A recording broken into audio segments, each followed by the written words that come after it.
Chapter the 6th. The Evil-Looking Boatman. But the islanders, seeing I was really adrift, took pity on me. I drifted very slowly to the eastward, approaching the island slantingly, and presently I saw with hysterical relief the launch come round and return towards me. She was heavily laden, and as she drew near I could make out Montgomery's white-haired, broad-shouldered companion sitting cramped up with the dogs and several packing cases in the stern sheets. This individual stared fixedly at me without moving or speaking. The black-faced cripple was glaring at me as fixedly in the bows near the Puma. There were 3 other men besides, strange, brutish-looking fellows, at whom the staghounds were snarling savagely. Montgomery, who was steering, brought the boat by me and, rising, caught and fastened my painter to the tiller to tow me, for there was no room aboard. I had recovered from my hysterical phase by this time, and answered his hail as he approached bravely enough. I told him the dinghy was nearly swamped, and he reached me a piggin. I was jerked back as the rope tightened between the boats. For some time I was busy bailing. It was not until I had got the water under, for the water in the dinghy had been shipped, the boat was perfectly sound, that I had leisure to look at the people in the launch again. The white-haired man, I found, was still regarding me steadfastly, but with an expression, as I now fancied, of some perplexity. When my eyes met his, he looked down at the staghounds that sat between his knees. He was a powerfully built man, as I have said, with a fine forehead and rather heavy features. But his eyes had that odd drooping of the skin above the lids that often comes with advancing years, and the fall of his heavy mouth at the corners gave him an expression of pugnacious resolution. He talked to Montgomery in a tone too low for me to hear. From him my eyes traveled to his 3 men, and a strange crew they were. I saw only their faces, yet there was something in their faces, I knew not what, that gave me a spasm of disgust. I looked steadily at them, and the impression did not pass, though I failed to see what had occasioned it.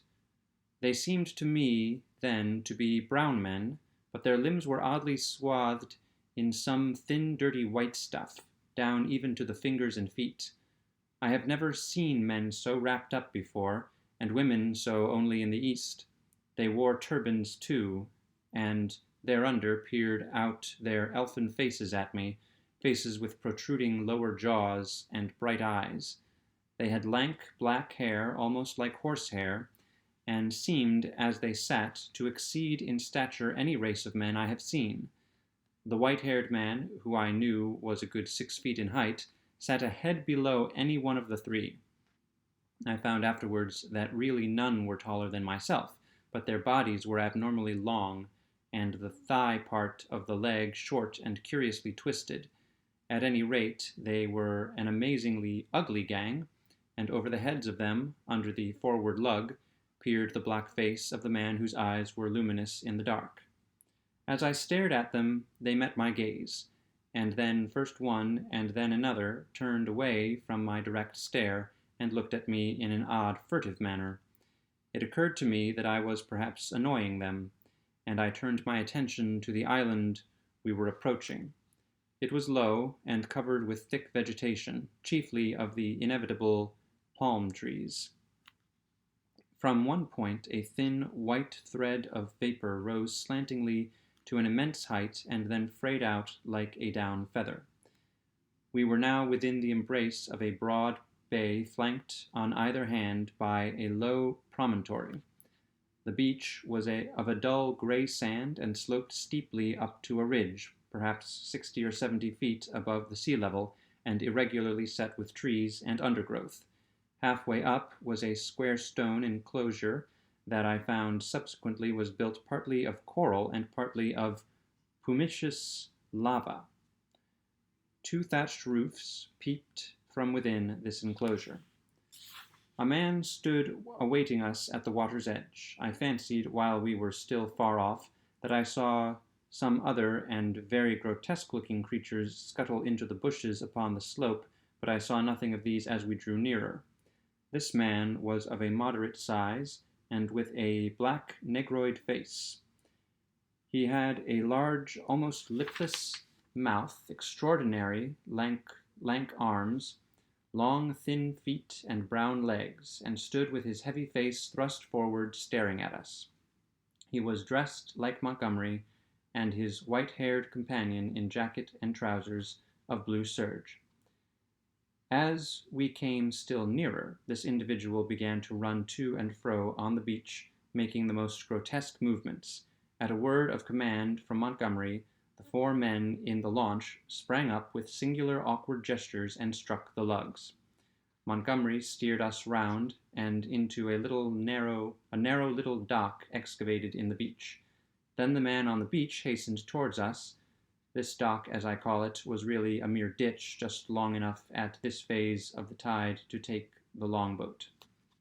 I heard the bows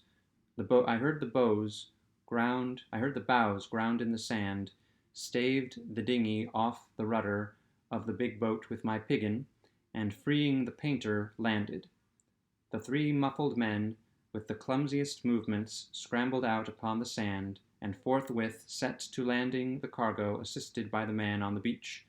I was struck especially with the curious movements of the legs of the 3 swathed and bandaged boatmen. Not stiff, they were, but distorted in some odd way, almost as if they were jointed in the wrong place. The dogs were still snarling and strained at their chains after these men, as the white-haired man landed with them.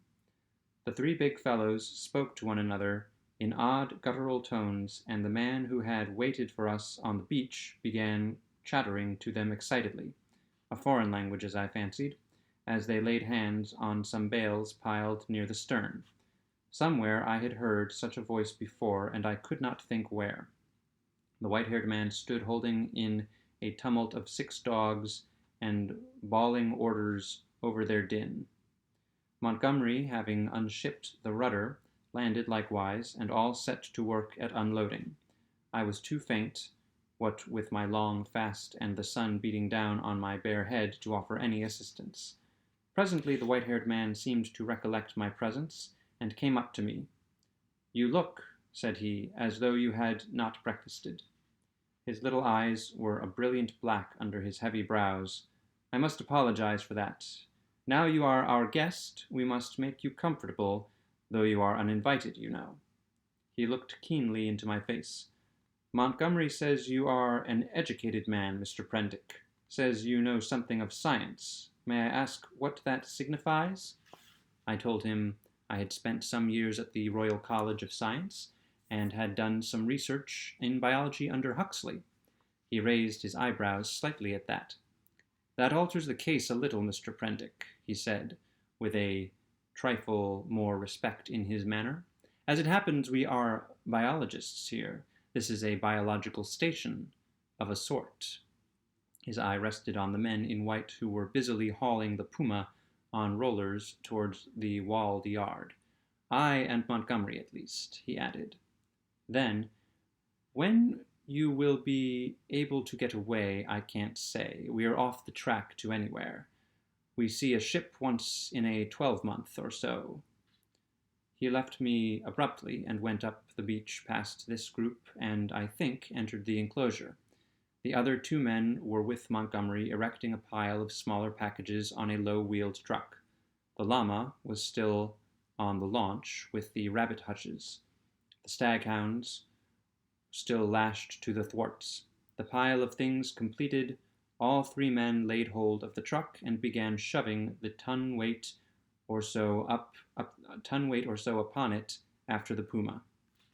Presently Montgomery left them, and coming back to me, held out his hand. "I'm glad," said he, "for my own part. That captain was a silly ass. He'd have made things lively for you." "It was you," said I, "that saved me again." "That depends. You'll find this island an infernally rum place, I promise you. I'd watch my goings carefully if I were you." He hesitated, and seemed to alter his mind about what was on his lips. "I wish you'd help me with these rabbits," he said. His procedure with the rabbits was singular. I waded in with him and helped him to lug one of the hutches ashore. No sooner was that done than he opened the door of it, and tilting the thing on one end, turned its living contents out on the ground. They fell in a struggling heap, one on the top of the other. He clapped his hands, and forthwith they went off with that hopping run of theirs, 15 or 20 of them, I should think, up the beach. "Increase and multiply, my friends," said Montgomery. "Replenish the island. Hitherto we've had a certain lack of meat here."